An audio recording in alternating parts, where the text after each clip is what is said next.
നമുക്ക് കർത്താവിനെ കൂടുതൽ അടുത്ത് നിന്ന് ആരാധിക്കാൻ കർത്താവ് നമുക്ക് അവസരം തരട്ടെ. ദൈവത്തോട് അടുത്ത് നിൽക്കുക, അതൊരു പ്രധാനപ്പെട്ട കാര്യമാണ്. ഞാൻ ഒരിക്കലും ഓർക്കുന്നുണ്ട്, നമ്മുടെ ഒരു സഹോദരൻ, അദ്ദേഹത്തിന് വലിയ നീളമാണ്, നല്ല ഹൈറ്റാണ്. അപ്പോൾ അദ്ദേഹം ഇങ്ങനെ വിശുദ്ധ കുർബാന കാണാൻ നേരത്ത് അദ്ദേഹം വന്നിങ്ങനെ ഫ്രണ്ടിൽ വന്നിങ്ങനെ നിന്ന് വിശുദ്ധ കുർബാന കാണും. അപ്പോൾ പുറകെ നിൽക്കുന്നവരൊക്കെ ഇങ്ങനെ എത്തിക്കുത്തിയൊക്കെ നോക്കി വിശുദ്ധ കുർബാന കാണുന്നത് കണ്ടിട്ട് അവർ പറഞ്ഞു, ചേട്ടൻ ഒന്ന് ഈ പുറകിൽ പോയി നിൽക്കണം, അല്ലെങ്കിൽ സൈഡിലോട്ട് നിൽക്കണം. അപ്പോൾ ചേട്ടൻ പറഞ്ഞു, അതൊക്കെ അവിടെ നിൽക്കട്ടെ, എനിക്ക് എൻ്റെ കർത്താവിൻ്റെ കല്ലറ എന്ന് പറയുന്നത് എൻ്റെ കർത്താവിൻ്റെ കട്ടിലാണ്, അവൻ കിടന്ന് മരിച്ച സ്ഥലമാണ്, ആ കുരിശാണത്. അപ്പോൾ അതുകൊണ്ട് ആ കബറടക്കം, ആ ബലി എനിക്ക് അടുത്ത് നിന്ന് കാണണമെന്ന് പറഞ്ഞു. ഹല്ലേലൂയ. അപ്പോൾ നമ്മൾ ചിലവരുടെയൊക്കെ സ്നേഹം അതാണ്. ഞാൻ ചേട്ടനോട് പറഞ്ഞു, ചേട്ടാ സാരമില്ല, എന്നാലും ഒരു ഇച്ചിരി സൈഡിലോട്ട് മാറി കട്ടിൽ കാണാം അല്ലോ. അപ്പോൾ അദ്ദേഹം ഇച്ചിരി സൈഡിലോട്ട് മാറി ഞാൻ നോക്കുമ്പം ഇങ്ങനെ വളഞ്ഞു നിന്ന് വിശുദ്ധ കുർബാന കാണുന്നത് ഞാൻ കണ്ടു. സ്നേഹമുള്ളവരെ, ചില ആളുകൾക്കൊക്കെ ദൈവത്തോടൊരു ഭയങ്കര സ്നേഹമാണ്. എല്ലാവരുടെയും സ്നേഹമൊന്നും ഒരുപോലെ അല്ല. എല്ലാവർക്കും വ്യത്യസ്തമായ സ്നേഹമാണ്, എല്ലാവർക്കും വ്യത്യസ്തമായ വിശ്വാസവുമാണ്. എല്ലാവർക്കും ഇവിടെ ഇരിക്കുന്ന എല്ലാവർക്കും ഒരേ വിശ്വാസമല്ല, ഒരേ ദൈവസ്നേഹമല്ല, വ്യത്യസ്തമാണ്. പക്ഷേ നമുക്ക് തന്നിരിക്കുന്ന കൃപ ആ സ്നേഹത്തെയൊക്കെ ജ്വലിപ്പിക്കും. ഹല്ലേലൂയ. അതുകൊണ്ടാണ് ഈ ആരാധനയിലൊക്കെ നമുക്ക് കിട്ടുന്ന കൃപകൾ മൂലം നമ്മുടെ വിശ്വാസം വർദ്ധിക്കും, പ്രാർത്ഥന വർദ്ധിപ്പിക്കും. അത് ഈശോ ആഗ്രഹിക്കുന്നത്. ഹല്ലേലൂയ. ഇന്ന് നമ്മൾ സംസാരിക്കാൻ ആഗ്രഹിക്കുന്നത്, കർത്താവ് പറയാൻ ആഗ്രഹിക്കുന്നത്, ഞാൻ ഒരിക്കൽ പറഞ്ഞതാണെങ്കിലും പ്രേരണ കിട്ടിയതായതുകൊണ്ട് ഒരിക്കൽ കൂടി സംസാരിക്കാൻ കേൾക്കാത്തവരുണ്ട്. എങ്കിലും അത് ഒന്ന് ശ്രദ്ധിക്കണമെന്ന് കർത്താവ് ആഗ്രഹിക്കുന്നത് കൊണ്ടാണ് വീണ്ടും ആ ഒരു വിഷയം ഒന്നുകൂടെ സംസാരിക്കുന്നത്. വിഷയം ഇതാണ്: ഡിവൈൻ എക്ലിപ്സ് എന്ന് പറഞ്ഞാൽ ദൈവഗ്രഹണം. നിങ്ങൾ കേട്ടിട്ടുണ്ടോ? കേട്ടിട്ടില്ലെങ്കിലും അനുഭവിച്ചിട്ടുള്ളവരിവിടെ ഉണ്ട്. ദൈവഗ്രഹണം, സൂര്യഗ്രഹണമെന്ന് കേട്ടിട്ടുണ്ട്, ചന്ദ്രഗ്രഹണമെന്ന് കേട്ടിട്ടുണ്ട്. അതായത് സൂര്യനെ അങ്ങ് മറയ്ക്കുക, ചന്ദ്രനെ അങ്ങ് മറയ്ക്കുക, കാണാനില്ല, വെട്ടം അങ്ങ് പോയി, അന്ധകാരം മാത്രമേ ഉള്ളൂ. ഇതുപോലെ നമ്മുടെ ജീവിതത്തിൽ ദൈവം മറഞ്ഞു പോകും. അങ്ങനെ അനുഭവമുള്ളവർ പറഞ്ഞേ ഹല്ലേലൂയ. നിങ്ങൾ അതിവിശുദ്ധരാണല്ലോ. എൻ്റെ ജീവിതത്തിൽ അങ്ങനെ സംഭവിച്ചിട്ടുണ്ട്. ദൈവത്തെക്കുറിച്ച് കാണാനില്ല. എത്ര മിണ്ടിയിട്ടും പറഞ്ഞിട്ടും ഒരക്ഷരം ഉരിയാടാതെ എങ്ങോ പോയി മറഞ്ഞ ഒരു ദൈവം. ഇനിയും പറഞ്ഞ അങ്ങനെയുള്ളവർ ഹല്ലേലൂയ. കുറച്ച് പേർക്കൊക്കെ ആയി. അങ്ങനെയുണ്ട്, അങ്ങനെ സംഭവിക്കും. അല്ല എങ്കിൽ പ്രതീക്ഷിച്ചോണം, ഈ ടോക്ക് കഴിയുമ്പോൾ കുറച്ച് നാളത്തേക്ക് ഇനി അതൊക്കെ വരും. പ്രിയപ്പെട്ടവരെ, ദൈവം എന്താ എന്നോടിങ്ങനെ? അപ്പുറത്തെ വീട്ടിൽ എല്ലാവർക്കും അനുഗ്രഹം, ഇപ്പുറത്തെ വീട്ടിൽ എല്ലാവർക്കും ജയം, അവിടെ ആണെന്നുണ്ടെങ്കിൽ വെച്ചടി കയറ്റം. എന്നോട് എത്രയോ നാളായിട്ട് പ്രാർത്ഥിച്ചിട്ടും അങ്ങേർക്കൊരു മിണ്ടാട്ടവും ഇല്ല. ഹല്ലേലൂയ. അങ്ങനെയുള്ളവരായി വരുന്നുണ്ട്. ഹല്ലേലൂയ. പെട്ടെന്ന് ജോലി അങ്ങ് പോവുക, പെട്ടെന്ന്. ഇതെവിടുന്ന് സംഭവിച്ചു? ചോദിക്കുക, പ്രാർത്ഥിക്കുക, നൊവേനയില്ല, പള്ളി വരിക, കുർബാന വെക്കുക, സമർപ്പിക്കുക. എവിടെ? ഹല്ലേലൂയ. വഴി തുറക്കാത്ത ഒരു ദൈവം, മിണ്ടാത്ത ഒരു ദൈവം. ഇതിൻ്റെ പേരാണ് ദൈവഗ്രഹണം. ദൈവഗ്രഹണത്തിൻ്റെ രൂപഭാവങ്ങളാണ് ഞാൻ നിങ്ങളോട് പങ്കുവെക്കുന്നത്. ഇപ്പം രണ്ട് കാര്യങ്ങളാണ്. ഒന്ന്, ഇതെങ്ങനെ മനസ്സിലാക്കാം? ദൈവം മിണ്ടാതിരിക്കുന്ന അവസ്ഥകൾ എല്ലാവരുടെയും ജീവിതത്തിലുണ്ടാകും. ചിലർ പറയും അത് ഐഡൻറ്റിറ്റി ക്രൈസിസ് ആണ്, ചിലർ പറയും അത് എൻ്റെ വിശ്വാസം ചോദ്യം ചെയ്യുന്നതാണ്, പരീക്ഷിക്കപ്പെടുന്നതാണ്. ചിലർ പറയും ഞാൻ ഇപ്പം വേണ്ടുന്നത്ര പ്രാർത്ഥിക്കാത്തതുകൊണ്ടാണ്. പ്രിയപ്പെട്ടവർ, എന്ത് പേരിട്ട് വിളിച്ചാലും എല്ലാവരുടെയും ജീവിതത്തിൽ ഉണ്ടാകുന്ന ഒരവസ്ഥയാണ് ദൈവഗ്രഹണം. ഹല്ലേലൂയ. ഏറ്റുപറഞ്ഞ് പ്രാർത്ഥിക്കാം. കർത്താവായ ഈശോയെ, അങ്ങയെക്കുറിച്ച് കൂടുതൽ അറിയുവാനുള്ള ദൈവിക ജ്ഞാനം എനിക്ക് നൽകണമേ. ദൈവം കൂടെ ഇല്ലാത്ത അവസ്ഥകളെ തിരിച്ചറിയുവാനും കർത്താവേ, അങ്ങയുടെ നാമത്തിൽ കൂടുതൽ ശരണപ്പെടാനും എന്നെ സഹായിക്കണമേ. ഹല്ലേലൂയ. പ്രിയപ്പെട്ടവരെ, ദൈവം കൂടെ ഇല്ലാത്ത അവസ്ഥ, ഇതിൻ്റെ പേരാണ് ദൈവഗ്രഹണം. ഡിവൈൻ എക്ലിപ്സ് എന്നാണ് ഇതിനെ പറയുന്നത്. ദൈവം ചിലപ്പോൾ പറയും, ബൈബിളിലുള്ള സംഭവമാണ്, ദൈവം പറയും, ഞാൻ വരുന്നില്ല, ഞാൻ നിങ്ങളുടെ കൂടെ വരുന്നില്ല. ചില വീട്ടിലോട്ട് ദൈവം നോക്കിയിട്ട് പറയാണ്, നിങ്ങൾ എന്നാന്ന് വെച്ചാൽ ചെയ്തോ, ഞാൻ വരുന്നില്ലെന്ന് പറയും. ചില പള്ളിയോട് നോക്കിയിട്ട് കർത്താവ് പറയും, നിങ്ങൾ എന്നാ വേണേലും കാണിച്ചോ, ഞാനുണ്ടാവുകയില്ല. ചില ആളുകളോട് വ്യക്തിപരമായിട്ട് ദൈവം പറയും, കുഞ്ഞെ നീ ഇനിയിപ്പം തലയും കുറിച്ച് മറിഞ്ഞാലും ഞാൻ വരുന്നില്ല. പുറപ്പാടിൻ്റെ പുസ്തകം 33:3 ദൈവം വ്യക്തമായിട്ട് മോശയോട് പറയുന്നുണ്ട്, മോശേ, ഞാൻ നിൻ്റെ കൂടെ വരുന്നില്ല. മോശ എന്ന് പറഞ്ഞാൽ ചില്ലറക്കാരനല്ല. ദൈവത്തിൻ്റെ കൽപ്പനകളൊക്കെ നേരിട്ട് വാങ്ങിച്ച ടീമാണ്. മോശ കയ്യിലിരുന്ന ഒരു ഉണക്കവടി എടുത്ത് ചെങ്കടലിനിട്ട് ഒറ്റയടി, ചെങ്കടൽ വിഭജിക്കപ്പെട്ടു. ദേശീയ പാത, നാഷണൽ ഹൈവേ എവിടെ? ചെങ്കടലിനടി കൂടെ, NH. അത്ര വലിയ ടീമാണ്. ആര്? ഒന്ന് സഹായിക്കൂ. മോശ. ഈ മോശ ദൈവത്തോടൊപ്പം നടന്ന മനുഷ്യനാ.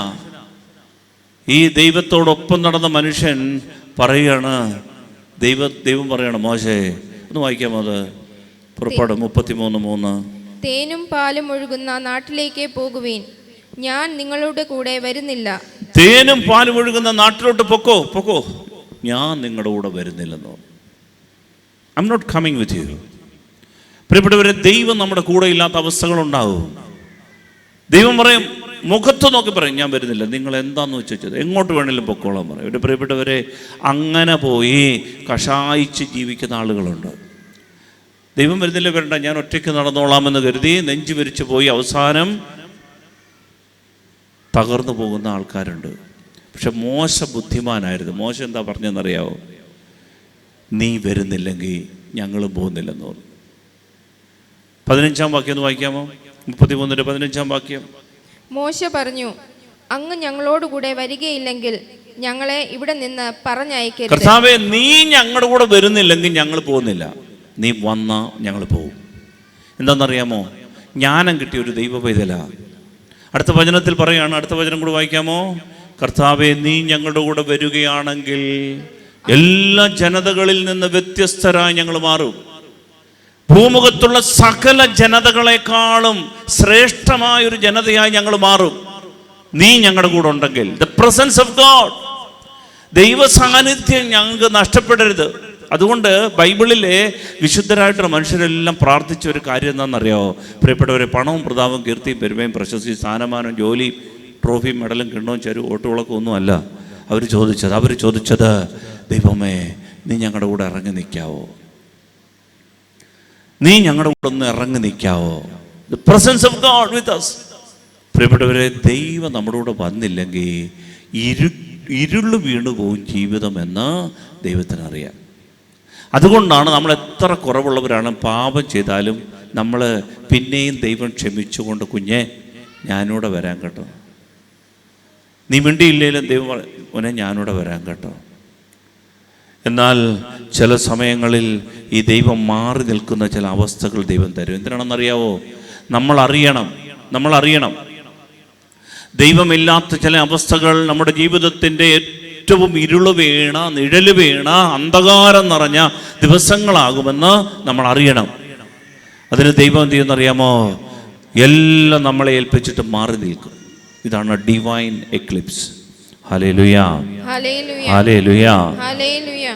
ദൈവത്തിൻ്റെ മഹത്വം വിട്ടുപോകും. പ്രിയപ്പെട്ടവരെ, പണ്ട് എന്ത് തലയെടുപ്പോട് ജീവിച്ച കുടുംബ മഹിമയോട് ജീവിച്ച കുടുംബങ്ങളൊക്കെ സമൂഹത്തിൽ നിലയും വിലയുമുള്ള കുടുംബങ്ങളൊക്കെ കുറച്ച് കഴിയുമ്പോൾ കണ്ണിൻ്റെ മുമ്പിൽ ക്ഷയിച്ച് ഇപ്പം ആ മണ്ണിൽ ആരും നോക്കാൻ പോലും പോകുന്നില്ല. അങ്ങനെ ചില അവസ്ഥകൾ വരും. എന്താ കാര്യം എന്നറിയാമോ? ദൈവം മഹത്വം വിട്ടുപോകും. അതൊരു യാഥാർത്ഥ്യമാണ്. എസെക്കിയേലിൻ്റെ പുസ്തകം 11-ാം അധ്യായത്തിൻ്റെ 22-ാം വാക്യം ഒന്ന് വായിക്കാം. എസെക്കിയേലിൻ്റെ പുസ്തകം 11-ാം അധ്യായത്തിൻ്റെ 22-ാം വാക്യം. അതിൻ്റെ ഹെഡിങ് ഒന്ന് വായിക്കാമോ? കർത്താവിൻ്റെ മഹത്വം ജെറുസലേം വിട്ടുപോകുന്നു. ഇവിടെ ജെറുസലേം ദേവാലയത്തിൽ ദൈവത്തിൻ്റെ മഹത്വം മേഘം ഇങ്ങനെ നിറഞ്ഞു നിന്നിട്ട് പുരോഹിതന്മാർക്ക് ശുശ്രൂഷ ചെയ്യാൻ പോലും പറ്റാത്തൊരവസ്ഥയുണ്ടായിരുന്നു ഒരു കാലത്ത്. മേഘം ഇങ്ങനെ ഇറങ്ങി വന്ന് മഹത്വത്തോടെ നിൽക്കുമ്പോൾ പുരോഹിതന്മാർക്ക് ശുശ്രൂഷ ചെയ്യാൻ പറ്റുന്നില്ല അവിടെ. കാരണം അപ്പുറത്തൊന്നും കാണുന്നില്ല. അതുപോലെ മേഘം വന്ന് ഇറങ്ങി നിന്ന, മഹത്വം ഇറങ്ങി നിന്ന ഒരു സ്ഥലത്ത് സങ്കടത്തോടെ എസെക്കിയേൽ പ്രവാചകൻ എഴുതി വെക്കുകയാ, കർത്താവിൻ്റെ മഹത്വം ജെറുസലേം വിട്ടുപോയി. പ്രിയപ്പെട്ടവരെ, കുറച്ചു നാളൊക്കെ ദൈവം ഇങ്ങനെ സഹിച്ചു പിടിച്ചൊക്കെ നീങ്ങി. കുറച്ച് കഴിയുമ്പോൾ ദൈവത്തിൻ്റെ മഹത്വം വിട്ടുപോകും. പിന്നെ നമ്മൾ അന്ധകാരത്തിലായിപ്പോവും. കാരണം എന്താണെന്ന് സംഖ്യയുടെ പുസ്തകം 14-ാം അധ്യായം 43-ാം വാക്യത്തിൽ പറയുന്നുണ്ട്. എന്തുകൊണ്ടാണ് ദൈവത്തിൻ്റെ മഹത്വം വിട്ടുപോകുന്നത്? അല്ലെങ്കിൽ ദൈവം അവരെ നോക്കി പറഞ്ഞത്, മക്കളെ ഞാൻ വരുന്നില്ല, നിങ്ങളുടെ കൂടെ ഞാൻ വരുന്നില്ല എന്ന് പറയാൻ കാര്യം എന്താണെന്ന് സംഖ്യയുടെ പുസ്തകം 14-ാം അധ്യായത്തിന് 43-ാം വാക്യം വായിക്കാമോ? അമാലേക്കരും കാനാന്യരും നിങ്ങൾക്കെതിരെ നിൽക്കും, നിങ്ങൾ അവരുടെ വാളിനിരയാകും. കർത്താവിന് പുറംതിരിഞ്ഞിരിക്കുന്നതിനാൽ അവിടുന്ന് നിങ്ങളോടുകൂടെ ഉണ്ടായിരിക്കുകയില്ല. കർത്താവിന് പുറംതിരിഞ്ഞിരിക്കുന്നതിനാൽ അവിടുന്ന് നിങ്ങളോടുകൂടെ ഉണ്ടായിരിക്കുകയില്ല. പ്രിയപ്പെട്ടവരെ, കർത്താവ് നമ്മുടെ വീട് വിട്ടു പോകുന്നുണ്ടെങ്കിൽ പണ്ടത്തെ മഹത്വം, പ്രതാപം, പ്രൗഢി, ആ തലയെടുപ്പ്, നെഞ്ചുവിരിവ്, പണ്ടത്തെ നമ്മുടെ വീട്ടിനകത്തുള്ളൊരു പോസിറ്റീവ് എനർജി അതിന്നില്ല എങ്കിൽ അതിൻ്റെ അർത്ഥം എതയുള്ളൂ, നമ്മൾ എവിടെയോ കർത്താവിന് പുറംതിരിഞ്ഞിരിക്കുക. കർത്താവിന് പുറംതിരിഞ്ഞിരുന്നാൽ കർത്താവിൻ്റെ മഹത്വം വിട്ടുപോകുന്ന പറയാം. ഹല്ലേലൂയ. സ്നേഹത്തോട് പറ ഹല്ലേലൂയ, ഹല്ലേലൂയ. ആ സമയമാണ് പ്രാർത്ഥന കേൾക്കാത്തൊരവസ്ഥ ഉണ്ടാകും. അതാണ് ഡിവൈൻ എക്ലിപ്സ്. അപ്പം നമ്മൾ വിചാരിക്കും, ദൈവമേ ഇരുൾ വീഴുന്നു, അടി കിട്ടുന്നു, ഓർക്കാപ്പുറത്ത് അടി കിട്ടുന്നു, ആപത്ത്, അനർത്ഥം, രോഗം, പീഡ, കഷ്ടത, ദുർമരണം, പിടുമരണം, കർത്താവേ ജീവിതത്തിൽ ഇതെല്ലാം വന്ന് പിടിക്കുന്നല്ലോ, എവിടുന്നാ വരുന്നേ, എന്താ ദൈവമേ? അപ്പം നമ്മൾ വിളിക്കും കർത്താവേ, കർത്താവേ നീ എന്താ മിണ്ടാത്തേ? നിയമാവർത്തന പുസ്തകം 1-ാം അധ്യായത്തിൻ്റെ 45-ാം വാക്യം. നിങ്ങൾ തിരിച്ചു വന്ന് കർത്താവിൻ്റെ മുൻപിൽ നിലവിളിച്ചു, എന്നാൽ കർത്താവ് നിങ്ങളുടെ ശബ്ദം കേൾക്കുകയോ നിങ്ങളെ ചെവിക്കൊള്ളുകയോ ചെയ്തില്ല. നിങ്ങൾ തിരിച്ചു വന്ന് കർത്താവിന് മുമ്പിൽ നിലവിളിച്ച്, കർത്താവേ എവിടാ, ഒന്നും ഉണ്ടാവോ, രക്ഷപ്പെടുത്താമോ, അപകടമായേ? കർത്താവ് പറയാണ്, നിങ്ങളുടെ ശബ്ദം ഞാൻ കേൾക്കുന്നില്ല, നിങ്ങളെ ചെവിക്കൊള്ളില്ല. പ്രിയപ്പെട്ടവരെ, കാരണം എന്താണെന്നറിയാമോ? എസെക്കിയേൽ 8-18 വാക്യം പറയുന്നുണ്ട്, അവർ എൻ്റെ കാതുകളിൽ ഉറക്ക കരഞ്ഞാലും ഞാൻ കേൾക്കുകയില്ല. എന്നൊന്ന് ആലോചിച്ച് നോക്കിയേ, കർത്താവിൻ്റെ കാതിൽ ചെന്നിട്ട് നമ്മൾ ചെവിയിലോട്ട് അങ്ങോട്ട് വെച്ച്, ചിലർ അങ്ങോട്ട് വന്ന് ചെവി വന്നിട്ട് വാവിട്ടങ്ങോട്ട് കാറി കൂവിയ നമ്മൾ ചെവി തല കേൾക്കത്തില്ലല്ലോ എന്ന് പറയും. ഇവിടെ കർത്താവ് പറയാണ്, എൻ്റെ കാതിൻ്റെ മുമ്പിൽ വന്നിട്ട് നിങ്ങൾ ഉറക്ക കരഞ്ഞാലും ഞാനിങ്ങനെ കല്ല് പോലെ നിൽക്കും. പ്രിയപ്പെട്ടവർ, ഇങ്ങനെയൊക്കെ ഒരു അവസ്ഥ ബൈബിളിൽ പറഞ്ഞു വെച്ചിട്ടുണ്ട്. എന്താ കാര്യം എന്നറിയാവോ? നമ്മൾ ജീവിത വഴികളിൽ എവിടെയോ കർത്താവിന് പുറം തിരിഞ്ഞ് നിൽക്കുന്നുണ്ട്.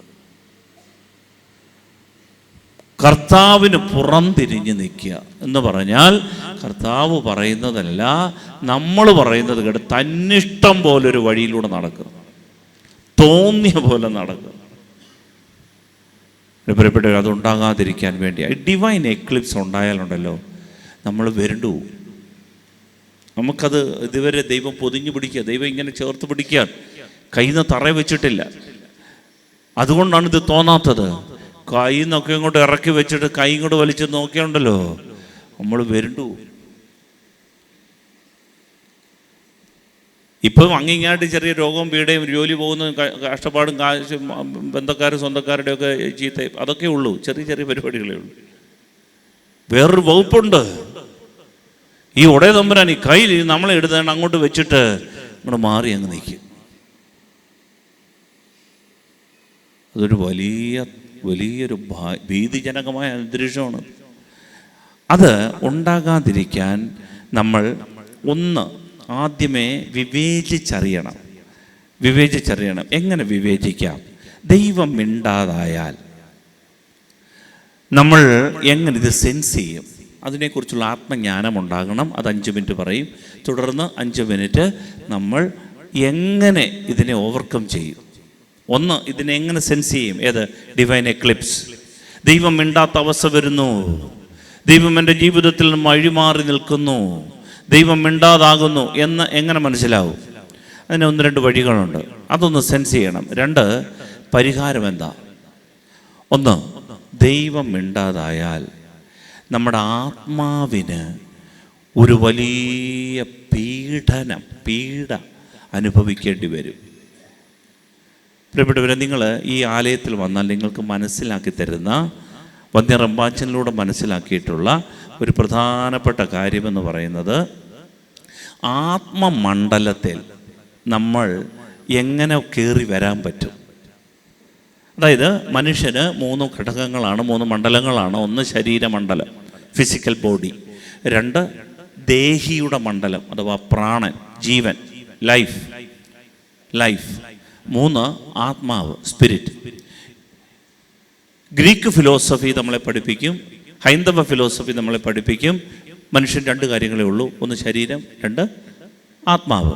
ശരീരം മരിക്കുമ്പോൾ ആത്മാവ് പ്രേതമായി അലഞ്ഞിങ്ങനെ നടക്കും. അങ്ങനെ ഏതെങ്കിലുമൊക്കെ പാലയിൽ ചെന്ന് ഈ പ്രേതം ഇങ്ങനെ വഴി പാലായിലല്ല, പാലമരത്തിലൊക്കെ അല്ലേ, ഏതെങ്കിലും വെള്ളിയാഴ്ചകളിൽ രാത്രി 12 മണിക്ക് സ്ലാബൊക്കെ നീക്കി അടിയിൽ നിന്ന് ഇങ്ങനെ കയറി പാലപ്പൂ മണക്കുന്ന രാത്രി ഇങ്ങനെ ചെന്നിരിക്കും. അതാണ് പിന്നീട് പ്രേതങ്ങളായിട്ടൊക്കെ നടക്കുന്നതെന്ന് അല്ലേ. എല്ലാം ചേച്ചിമാരാ, ആരും ചേട്ടന്മാരില്ല. യക്ഷികളെ ഏതെങ്കിലും യക്ഷന്മാരുണ്ടോ? യക്ഷന്മാർ ഇല്ല, എല്ലാം ഇങ്ങനെ ചേച്ചിമാരിങ്ങനെ നടക്കുന്നു. പ്രിയപ്പെട്ടവരെ, ഈ ഫിലോസഫി അല്ല ഈശോ പഠിപ്പിക്കുന്ന ക്രൈസ്തവ വിശ്വാസം.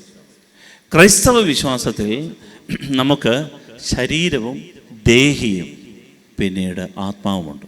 ദേഹവുമുണ്ട്, ദേഹിയുമുണ്ട്, ആത്മാവുമുണ്ട്. ഇതാണ് വന്യ റമ്പാച്ചൻ കാലങ്ങളായി ഈ ആലയത്തിൽ പഠിപ്പിച്ചുകൊണ്ടിരിക്കുന്നത്. ഇതിനകത്ത് ദേഹമണ്ഡലം, ശരീരത്തിൻ്റെ ഉയിർപ്പ് സംഭവിക്കും. ശരീരത്തിൻ്റെ ഉയിർപ്പിലും ഞങ്ങൾ വിശ്വസിക്കുന്നു. ഈ ശരീരം ജീർണിച്ചു പോകാനുള്ളതല്ല, ഈ ശരീരം ഉയർപ്പിക്കപ്പെടും. ഈ ശരീരത്തിലെ ആത്മാവ് എന്ന് പറയുന്നത് രക്ഷിക്കപ്പെട്ട അവസ്ഥയിലാണ്.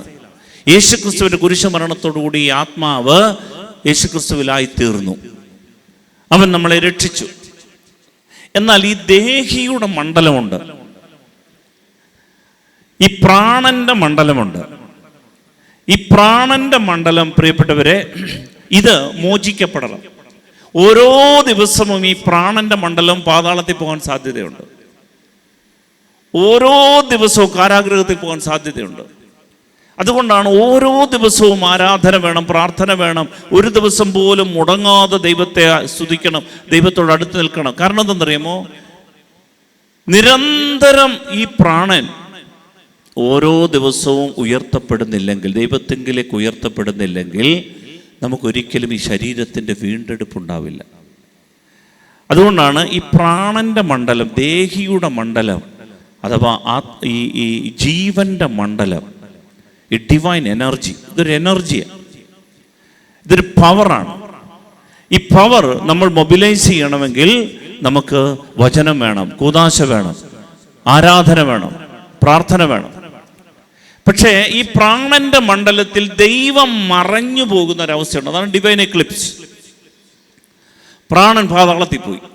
പ്രാണന് ദൈവത്തെ സ്തുതിക്കാൻ പറ്റുന്നില്ല, ദൈവത്തെ ആരാധിക്കാൻ പറ്റുന്നില്ല, ദൈവത്തെ മഹത്വപ്പെടുത്താൻ പറ്റുന്നില്ല. അപ്പോഴാണ് ഈ പ്രാണന്റെ വീണ്ടെടുപ്പിന് ഈ ഇടയൻ ഇറങ്ങി വന്ന് ഈ പ്രാണനെ പാതാളത്തിൽ നിന്ന് കയറ്റിക്കൊണ്ടുവരും. സ്നേഹമുള്ളവർ ശ്രദ്ധിക്കണം. ഈ പ്രാണനെ പാതാളത്തിൽ കിടക്കുന്ന അവസ്ഥയിൽ ഉണ്ടാകുന്ന ഒരു പീഡയുണ്ട്. യെശയ്യായുടെ പുസ്തകം 64-ാം അധ്യായം 12-ാം വാക്യത്തിൽ അത് പറയുന്നുണ്ട്. ഇതാണ് ദൈവം മറഞ്ഞിരിക്കുന്ന അവസ്ഥ. പ്രാണന് പിടികിട്ടുന്നില്ല, കയറാൻ പറ്റുന്നില്ല. ഈ ദൈവത്തിൻ്റെ സഹായമില്ലാതെ പ്രാണന് ഈ പാതാളത്തിൽ നിന്ന് കയറാൻ പറ്റുന്നില്ല. വായിക്കാം, യെശയ്യാ 64:12. കർത്താവേ, ഇതെല്ലാം കണ്ടിട്ടും അങ്ങ് അടങ്ങിയിരിക്കുന്നത് എന്ത്? നിശബ്ദത പാലിച്ചുകൊണ്ട് അങ്ങ് ഇനിയും ഞങ്ങളെ ദാരുണമായി പീഡിപ്പിക്കും. ദൈവമേ, നിശബ്ദത പാലിച്ചുകൊണ്ട് ഞങ്ങളെ ദാരുണമായി അങ്ങ് ഇനിയും പീഡിപ്പിക്കുമോ? അതായത് ദൈവം നിശബ്ദത പാലിക്കുന്ന അവസ്ഥ. ദൈവം മിണ്ടുന്നില്ല. ദൈവമേ, നീ മിണ്ടാതായ ഞങ്ങളുടെ ആത്മാവിന് പീഡയാതെ. ആലോചിച്ച് മക്കളെ മനസ്സിലാക്കണം. ദൈവം മിണ്ടാതായാൽ നമ്മുടെ ആത്മാവിന് ഒരു അതിദാരുണമായൊരു പീഡ അനുഭവിക്കും. നമുക്കത് സെൻസ് ചെയ്യാൻ പറ്റുന്നുണ്ടോ? എൻ്റെ അർത്ഥം എന്താണെന്നറിയോ? ദൈവം മിണ്ടുന്നില്ല എന്നുള്ള ആത്മാവിന് ദാരുണമായൊരു പീഡ, ഒരു വേദന. നമുക്കിതൊന്നും സെൻസ് ചെയ്യാൻ പറ്റുന്നില്ലെങ്കിൽ പ്രിയപ്പെട്ടവരെ, നമ്മൾ മനസ്സിലാക്കണം, ആത്മമണ്ഡലത്തിൽ നമ്മൾ ബിഗ് സീറോ ആയിട്ട് കിടക്കുന്നതേ ഉള്ളൂ. നമുക്ക് ഈ പ്രാണനെ വീണ്ടെടുക്കാൻ പറ്റിയിട്ടില്ല എന്ന് അതിൻ്റെ അർത്ഥം. ഇതിനെക്കുറിച്ച് യാതൊരു സെൻസുമില്ലാതെ ശരീരമണ്ഡലത്തിൽ മാത്രം നമ്മൾ ജീവിക്കുകയാണ്. ഒന്ന് ചിന്തിച്ചാൽ മതി. രാവിലെ തൊട്ട് വൈകുന്നേരം വരെ, ഈ നിമിഷം വരെ എന്തുമാത്രം കാര്യമാണ് നമ്മൾ കണ്ടുകൊണ്ടിരുന്നത്. വീഡിയോ കണ്ടത്, ഫുഡ്, ഡ്രസ്, പിക്നിക്, ബന്ധം, സംസാരം, ആരെക്കുറിച്ച്, എന്തിനെക്കുറിച്ച്, പഠിത്തം, പിള്ളേർ. നീ ഇന്ന് മീൻകറി കഴിച്ചോ? നീ ഇന്ന് ഇറച്ചി കഴിച്ചോ? നീ ഇന്ന് ആരെങ്കിലും ചോദിച്ചു ഇന്ന് ഉപവസിച്ചോ എന്ന് ചോദിച്ചായിരുന്നു. ഒരു നേരം ഉപവസിച്ചോ എന്ന്. നമ്മൾ എന്തെല്ലാം കാര്യങ്ങൾ ശരീരത്തെക്കുറിച്ച് സംസാരിച്ച് നമ്മൾ ഇന്ന് എത്ര സമയമാണ് നമ്മുടെ ചിന്തകൾ മുഴുവനും കിടന്നത് ഏത് മണ്ഡലത്തിലാണെന്നറിയാമോ? ശരീരമണ്ഡലത്തിലാണ്. ഈ പ്രാണനെ കുറിച്ച് ആരെങ്കിലും ചിന്തിച്ചോ? കുഞ്ഞെ, ഇന്ന് ബൈബിൾ വായിച്ചത്?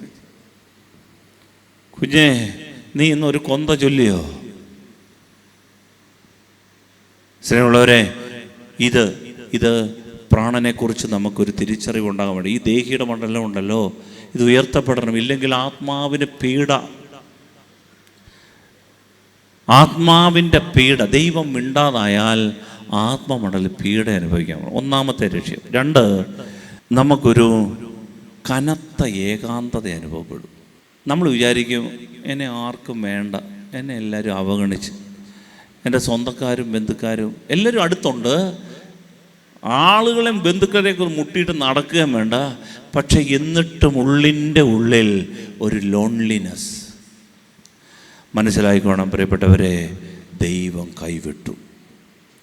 സങ്കീർത്തനം 88:18 പറയുന്നുണ്ട്, എത്ര നാൾ ഇത് നീണ്ടു നിൽക്കുമെന്നറിയാതെ ആത്മാവ് അസ്വസ്ഥതപ്പെടുന്ന ഒരു രംഗമുണ്ട്. കർത്താവേ, ഒരു കനത്ത ഏകാന്തത. എല്ലാവരും അടുത്തുണ്ട്, വീടുണ്ട്, പണമുണ്ട്, എല്ലാം. പക്ഷേ രാവിലെ എഴുന്നേൽക്കുമ്പോൾ ഒരു വിഷമം അങ്ങോട്ട് അങ്ങോട്ട് പിടികൂടുകയാണ്. ഒരു പ്രത്യാശയില്ല. എന്തിനാ ഇനിയും വല്ല പ്രതീക്ഷയുണ്ടോ? ഈ ഒരു തോന്നൽ ഇങ്ങനെ കിടക്കാം. പ്രിയപ്പെട്ടവരെ, ഡിവൈൻ എക്ലിപ്സ് ആണ്. ദൈവം അകന്നു നിൽക്കുന്ന അവസ്ഥയാണ്. സങ്കീർത്തനം 13:1-2 വാക്യങ്ങൾ ഇങ്ങനെ നമുക്ക് വായിക്കാം. സങ്കീർത്തനം 13-ാം സങ്കീർത്തനത്തിൻ്റെ 1-2 വാക്യങ്ങളിൽ ഇങ്ങനെ ചോദിക്കുന്നുണ്ട്, കർത്താവേ, എത്ര നാൾ അങ്ങെന്നെ മറക്കും? എന്നേക്കുമായി എന്നെ വിസ്മരിക്കുമോ? എത്ര നാൾ അങ്ങയുടെ മുഖം എന്നിൽ നിന്ന് മറച്ചു പിടിക്കും?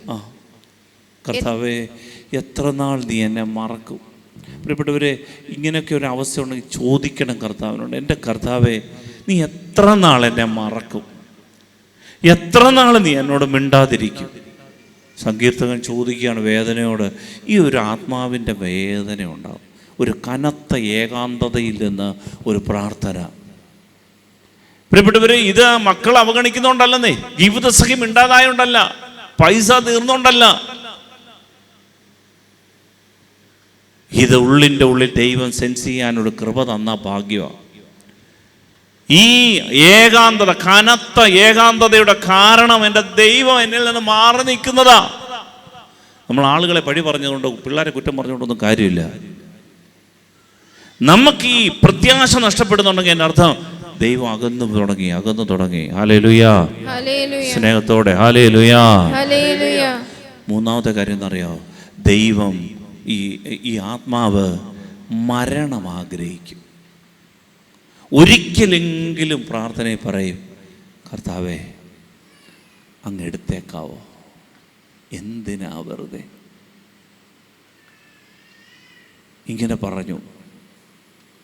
ചുമ്മാ ഭംഗിവാക്ക് പറയുന്നതല്ല, അങ്ങ് മരിച്ചാൽ മതി, അതല്ല, മരിക്കത്തുമില്ല, അതല്ല. ദൈവത്തോട് പറയും, ദൈവമേ അങ്ങ് എടുത്തേക്കാവോ എന്നെ. യോനായുടെ പുസ്തകം 4-ാം അധ്യായം 3-ാം തിരുവചനത്തിൽ യോന ഇങ്ങനെ പ്രാർത്ഥിക്കുന്നു, ദൈവമേ എൻ്റെ ജീവൻ എടുത്തുകൊള്ളുക, ജീവിച്ചിരിക്കുന്നതിനേക്കാൾ മരിക്കുന്നതാണ് നല്ലത്. അങ്ങനെ ആത്മാവിൻ്റെ ഒരു രോദനം ഉയർന്നാൽ എൻ്റെ അർത്ഥം എന്താണെന്നറിയാമോ പ്രിയപ്പെട്ടവരെ? ദൈവം മാറി നിൽക്കുക. ഹല്ലേലൂയാ, ഹല്ലേലൂയാ. വേറൊന്ന്, ദൈവം എന്നോട് മാത്രം ക്രൂരത, അനീതി പ്രവർത്തിക്കുന്നു എന്നൊരു തോന്നൽ വന്നാൽ ഈ ഡിവൈൻ എക്ലിപ്സാണ്. ദൈവം ബാക്കി എല്ലാവരുടെയും പ്രാർത്ഥന കേൾക്കും, എല്ലാവരെയും അനുഗ്രഹിക്കും, ദുഷ്ടന്മാരെ പോലും പന പോലെ വളർത്തും. ഞാനിവിടെ 4 നേരം ദൈവത്തെ വിളിക്കും, ഞാൻ എന്നും പള്ളിയിൽ പോകും, പ്രാർത്ഥിക്കും. എന്നിട്ടും എൻ്റെ ദൈവം എന്നോട് എന്തിനാ ഈ ക്രൂരത? ദൈവം എന്തിനാ എന്നോട് ഈ ക്രൂരത കാണിക്കുന്നത്? ഇങ്ങനെ ആരെങ്കിലും ചോദിക്കുന്നുണ്ടെങ്കിൽ പ്രിയപ്പെട്ടവർ, ഈ ആത്മാവിന് ദൈവസാന്നിധ്യം നഷ്ടപ്പെട്ടു, ഡിവൈൻ എക്ലിപ്സായി. ദൈവഗ്രഹണമാണ്, ദൈവം മറഞ്ഞു നിൽക്കുകയാണ്. മറ്റൊന്ന്, 2 കാര്യങ്ങൾ കൂടെ. മറ്റൊന്ന്, ദൈവം നമ്മുടെ ശത്രുവാണെന്ന് തോന്നും. പ്രിയപ്പെട്ടവർ, അങ്ങനെ ഒരു അവസ്ഥയുണ്ട്. ദൈവം, അത് ബൈബിളിൽ പറയുന്നുണ്ട്, ജോബിന്റെ പുസ്തകം 16-12 വാക്യത്തിൽ പറയുന്നുണ്ട്, ദൈവമേ ഞാൻ സ്വസ്ഥമായിട്ട് ജീവിക്കരുത്, നീ എന്നെ കഴുത്തിന് പിടിച്ച് നിലത്തടിച്ച് ചിതറിച്ച് കളഞ്ഞല്ലോ. എത്ര ഭംഗിയായിട്ട് ജീവിച്ചേ. കഴിഞ്ഞ ആഴ്ച അവർ എന്തുമായിരുന്നു, എന്ത് സന്തോഷം. ഈ ആഴ്ച ഇതെവിടുന്ന് വന്ന് ഈ മാരാണങ്ങളെല്ലാം? ജോബ് പ്രാർത്ഥിച്ച, ദൈവമേ ശത്രുവിനെ പോലെ എനിക്കെതിരെ വില്ല് കുലയ്ക്കുന്നത് എന്തിനാ? വൈരിയെ പോലെ അവിടുന്ന് കയ്യിൽ അമ്പെടുത്ത് കർത്താവ് എനിക്ക് ശത്രുവിനെ പോലെ ആകുന്നത് എന്തിനാ? ജോബ് ചോദിച്ചാണ്. ജോബിന്റെ പുസ്തകം 16-12 വായിക്കാമോ? ജോബിന്റെ 16-12 വാക്യം. ഞാൻ സ്വസ്ഥമായി വസിച്ചിരുന്നു, അവിടുന്ന് എന്നെ തകർത്തു, അവിടുന്ന് എന്റെ കഴുത്തിന് പിടിച്ച് നിലത്തടിച്ച് ചിതറിച്ചു. ഒന്ന് ആലോചിച്ച് നോക്കിയേ, ഒരാത്മാവ് പ്രാർത്ഥിക്കും, ദൈവമേ മറ്റാരുമല്ല എന്നെ കഴുത്തിന് പിടിച്ചത്, DYSP അല്ല, സർക്കിളല്ല, എൻ്റെ കഴുത്തിന് പിടിച്ചത് ദൈവമാണ്, എന്നെ നിലത്തടിച്ചെന്ന്. അങ്ങനെയൊക്കെ ഒരു ആത്മാവിന് തോന്നുന്നു, ദൈവമേ വേറെ ആർക്കും എന്നെ ഒന്നും ചെയ്യാൻ പറ്റും, പക്ഷെ നീ തന്നെ എന്നെ തകർത്ത് കളഞ്ഞു. ഇങ്ങനൊരു തോന്നൽ വരും. ദൈവത്തെ ശത്രുവായിട്ട് കാണും, എന്നിട്ട് ദൈവത്തെ ശപിക്കാൻ തോന്നും, ദൈവത്തെ പ്രാകാൻ തോന്നും. ഇവിടെ ഒരു ഇങ്ങനെ ചില ആത്മാവിൻ്റെ അവസ്ഥകളുണ്ട്. ഇതിലേറ്റവും എനിക്ക് ഇതായിട്ട് തോന്നിയത് എന്താണെന്നറിയാമോ? ഈ ആത്മാവിൻ്റെ ദൈവം മിണ്ടാത്ത അവസ്ഥ വന്നാൽ നമ്മൾ ഉപേക്ഷിച്ച തിന്മകളെല്ലാം ഓട്ടോ പിടിച്ച് നമ്മുടെ കൂടെ ഇങ്ങ് വരും. നമ്മളെ നല്ല തീരുമാനം എടുത്ത് കുമ്പസാരി ഇനി മേൽ മദ്യപിക്കുകയില്ല, ഇനി നുണ പറയുകയില്ല, ഇനി ആരുടെ കുറ്റം പറയുകയില്ല, ഇനി മോഷ്ടിക്കുകയില്ല. ഇങ്ങനെയൊക്കെ നല്ല തീരുമാനമെടുത്ത് 1 വർഷത്തോളം ഒരു കുഴപ്പമില്ലാതെ പോകുമായിരുന്നു. പക്ഷേ എവിടുന്നാണെന്നറിയത്തില്ല, പഴയ പാവങ്ങളെല്ലാം ഇങ്ങനെ തിരിച്ചു വരും. വന്നിട്ട് നമുക്ക് ചുറ്റും ഡാൻസ് കളിച്ചുകൊണ്ട് നിൽക്കും. ഈ പാപം ഓവർകം ചെയ്യാൻ പറ്റാത്ത വണ്ണം നമ്മളെ കർത്താവ് പാപത്തിനങ്ങ് എറിഞ്ഞു കൊടുക്കുന്നൊരവസ്ഥ ഉണ്ടാകും. അതാണ് സങ്കീർത്തനം 18:4-5 വാക്യങ്ങളൊന്ന് വായിക്കാമോ? മരണപാശം എന്നെ ചുറ്റി, വിനാശത്തിന്റെ പ്രവാഹങ്ങൾ എന്നെ ആക്രമിച്ചു. വിനാശത്തിന്റെ പ്രവാഹങ്ങൾ എന്നെ ആക്രമിച്ചു. വിനാശം എന്ന് പറഞ്ഞാൽ നാശം, പാപം. പാപത്തിന്റെ പ്രവാഹങ്ങൾ അലയടിക്കാണ്, തിരമാല കണക്കെ ഒരു പാപം, അത് ഇരുന്നതിന് മുമ്പ് അടുത്ത പാപം ഇങ്ങനെ വന്നുകൊണ്ടിരിക്കുക. നമ്മൾ ദൈവം എന്ത് ചെയ്യും? ദൈവമൊന്നും ഇല്ലേ? അങ്ങനെ ഒരു അവസ്ഥയുണ്ട് പ്രിയപ്പെട്ടവരെ, ഡിവൈൻ എക്ലിപ്സ്.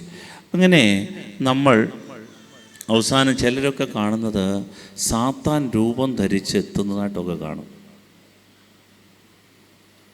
സാത്താനെ ചിലർ ഇന്നൊരു കേസ് വന്നാണ്, ഒരു ആളിന് ഇങ്ങനെ പിശാച് വന്നിട്ട് മാന്തിയിട്ട് പോകും, കൊത്തിയിട്ട് പോകും, ഉറുമ്പഴയുന്ന പോലെ ശരീരത്തോടെ ഇഴയും.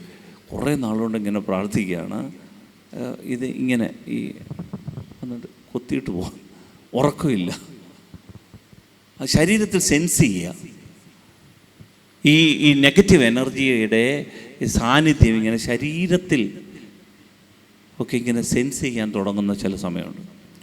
ഒപ്രഷനുണ്ട്, ഒബ്സഷനുണ്ട്, പൊസഷനുണ്ട്. പൊസഷൻ എന്ന് പറയുന്നത് ബാധ, പിശാച് ബാധ. അത് പിന്നെ നമുക്ക് എക്സോർസിസം ആവശ്യമാണ്. എന്നാൽ ചിലർക്ക് ഈ പ്രലോഭനങ്ങൾ തട്ടി വീഴ്ത്തി അവസാനം ഇങ്ങനെ പിശാച് അവരുടെ ജീവിതത്തിൽ ചില നിയന്ത്രണം ഏറ്റെടുക്കും. ശരീരത്തിലൊക്കെ ഇങ്ങനെ എഴയുന്നതായിട്ട് തോന്നും, ചിലപ്പോൾ ഇങ്ങനെ കാണും. പ്രിയപ്പെട്ടവരെ, അങ്ങനെ ദൈവം സാത്താനെ അനുവദിക്കും. ജോബിൻ്റെ പുസ്തകം 2:6 വാക്യത്തിലൊക്കെ ഇങ്ങനെ നമ്മൾ കാണുന്നുണ്ട്. കർത്താവ് സാത്താനോട് പറഞ്ഞു, ഇതാ ജോബിനെ ഞാൻ നിനക്ക് വിട്ടുതരുന്നു.